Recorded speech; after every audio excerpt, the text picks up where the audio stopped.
வணக்கம் மக்களே, welcome to the trading class the stock market institute. So இன்னைக்கு நம்ம வீடியோவில் என்ன பார்க்க போகிறோம் அப்படின்னா எபிசோட் 12 ஆஃப் மல்டிபேக்கர் ஸ்டாக் 2030.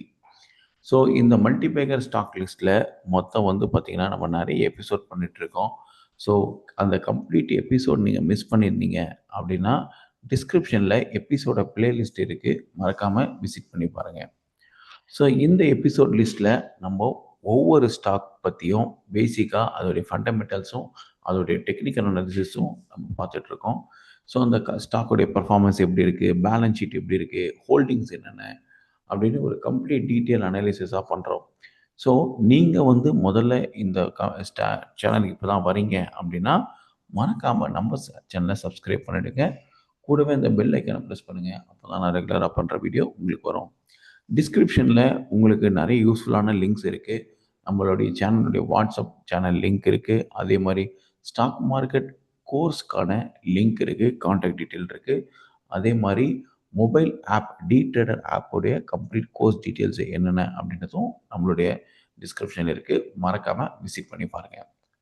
இந்த எபிசோட் 12 நம்மளுடைய என்ன ஸ்டாக் பார்க்க போகிறோம் அப்படின்னா ஒரு சூப்பரான கம்பெனி, பர்டிகுலராக ஆட்டோமொபைல் ஃபீல்டில் ஒரு சூப்பரான பர்ஃபார்மன்ஸ் பண்ணிகிட்டு இருக்க ஒரு கம்பெனி தான் மதர்சன். ஸோ மதர்சனை பொறுத்தவரையிலும் மேஜராக எலக்ட்ரானிக் காம்பனன்ட்ஸ் அதுக்கு ரிலேட்டடான லைக் மேனுஃபேக்சரிங் பண்ணுறாங்க. ஓகே, ஸோ மதர்சன் சுமி பொறுத்தவரையிலும் பார்த்திங்கன்னா லைக் இன்றைக்கி அவங்க இல்லாமல் ஆட்டோமொபைல் இண்டஸ்ட்ரியே இருக்காது. அந்தளவுக்கு ஒரு பெரிய பர்ஃபார்மன்ஸ் கொடுக்குற ஒரு கம்பெனி. அசம்பிளி அதே மாதிரி டிசைன் மேனுஃபேக்சரிங் எல்லாமே மதர்சன் பண்ணுறாங்க. ஸோ அவங்க மதர்சன் பொறுத்தவரையிலும் பார்த்திங்கன்னா ஸ்டாக்கில், அதாவது இந்த செக்டாரில் இவங்க தான் நம்பர் 1. ஓகே, ஸோ இவங்களுடைய ஃபண்டமெண்டல்ஸை பார்க்கும்போது இவங்க 52 வீக் லோ பார்த்திங்கன்னா 89 ருபீஸும் 52 வீக் ஹை 155ம் கரண்ட்டாக 144 ருபீஸில் ட்ரேட் ஆகுது. இந்த ஸ்டாக்கோடைய பிஇ பார்த்திங்கன்னா 36.7, ROC 13%, ROE 10%, face value 1.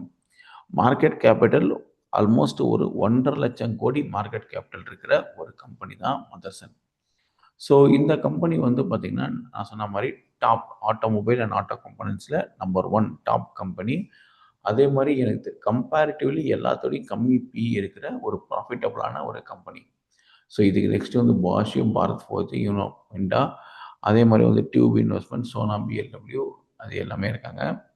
So கம்பெனியோட பர்ஃபார்மன்ஸ் குவார்ட்டர்லி ரிசல்ட்ஸை பார்த்தீங்கன்னா கடந்த எல்லா குவார்ட்டர் ரிசல்ட்டை விடையும் இந்த குவார்ட்டர் நல்ல ரிசல்ட் கொடுத்துருக்காங்க.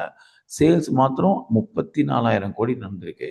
Operating profit 3,791. அதே மாதிரி பார்த்தீங்கன்னா net profit 1,562, earning per share 142.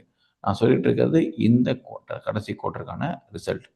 So இந்த வருஷம் மாத்திரம் இதுவரைக்கும் அவங்க ஆப்ரேட்டிங் ப்ராஃபிட் 11,903 கோடியும், நெட் ப்ராஃபிட்டாக 4,086. ஏன்னா டேக்ஸ் டிஃப்ரென்ஸ் இருக்குது, அதனால் comparatively earning per share increase ஆகிருக்கு. ஸோ அதே மாதிரி கேஷ் ஃப்ளோ நெகட்டிவ் கேஷ் ஃப்ளோலேருந்து பாசிட்டிவ் கேஷ் ஃப்ளோ கொண்டு வந்திருக்காங்க. It's a very very biggest plus இந்த ஸ்டாக்கை பொறுத்தவரையிலும். அதே மாதிரி பார்த்திங்கன்னா எஃப்ஐ ஹோல்டிங் இன்க்ரீஸ் பண்ணியிருக்காங்க. டொமஸ்டிக் இன்ஸ்டிடியூஷனில் அதோடைய ஹோல்டிங் டிக்ரீஸ் ஆகிருக்கு. பட் உங்களுக்கு பப்ளிக் கிட்ட இருக்கிற ஷேர் கம்மியாயிருக்கு. ஸோ ஏற்கனவே நான் நிறைய வீடியோவில் சொல்லியிருக்கிறேன், பப்ளிக் கிட்ட எப்போல்லாம் ஒரு ஷேர் ஷார்ட்டேஜ் வருதோ கண்டிப்பாக அந்த ஷேர் ஏறும் அப்படின்றது எந்த டவுட்டுமே இல்லை. பிகாஸ் டிமாண்ட் இருக்கும், அதனால் அந்த ஸ்டாக் கண்டிப்பாக பர்ஃபார்ம் பண்ணும். ஸோ டெக்னிக்கலாக பார்த்தீங்கன்னா மதர்சன் சுமி இப்போ நம்ம பார்த்து ஃபண்டமெண்டல் டெக்னிக்கலாக ஸோ இது ஒரு மந்த்லி சார்ட்டு. மந்த்லி சார்ட்டை பொறுத்தவரைக்கும் கரண்ட்டாக ஒரு பிட்வீன் R1 அண்ட் R2, அதாவது 137 ரூபாய்க்கு 156 ரூபாய்க்கு நடுவில் ட்ரேட் ஆகிட்டு இருக்கு. ஸோ ஒன்ஸ் இந்த R2 பிரேக் அவுட் ஆனதுக்கப்புறம் என்ட்ரி பண்ணுங்கள், ஒரு நல்ல க்ரோத். இந்த பர்டிகுலர் ஸ்டாக்கை பொறுத்தவரைக்கும் பெரிய சேஞ்சஸ் கடகடன்னு வந்துடாது, பிகாஸ் ஸ்டாக் ப்ரைஸ் கம்மியாக இருக்கிறதுனால. ஸோ ஸ்லோ அண்ட் ஸ்டெடியாக தான் இந்த ஸ்டாக்கோடைய பர்ஃபார்மன்ஸ் கண்டிப்பாக இருக்கும் அப்படின்றது என்னுடைய நம்பிக்கை. ஸோ இது 156 கிராஸ் பண்ணதுக்கப்புறம் என்ட்ரி பண்ணுங்கள், 189 டார்கெட் வச்சுக்கலாம். ஸோ இப்போ என்ட்ரி பண்ணாதீங்க, இப்போ என்ட்ரி பண்ணதை அவாய்ட் பண்ணுங்கள், பிகாஸ் மார்க்கெட்டோட சுச்சுவேஷன் அப்படி இருக்கிறதுனால. ஸோ நான் செபி ரிஜிஸ்டர்ட் அட்வைசர் கிடையாது. உங்களுடைய இன்வெஸ்ட்மெண்ட் பண்ணுறதுக்கு முன்னாடி ஒரு செபி ரிஜிஸ்டர்ட் அட்வைசரை கன்சல்ட் பண்ணிவிட்டு அதுக்கப்புறமா நீங்கள் இன்வெஸ்ட் பண்ணலாம். ஸோ இந்த ஸ்டாக்கு 2030ல் கண்டிப்பாக ஒரு மல்டி பேக்கர் இருக்கிறதுக்கான பாசிபிலிட்டி நிறையவே இருக்குது. பிகாஸ் கண்டினியூஸாக ஒரு சேனல் மாதிரி போயிட்டுருக்கு இந்த ஸ்டாக்கு.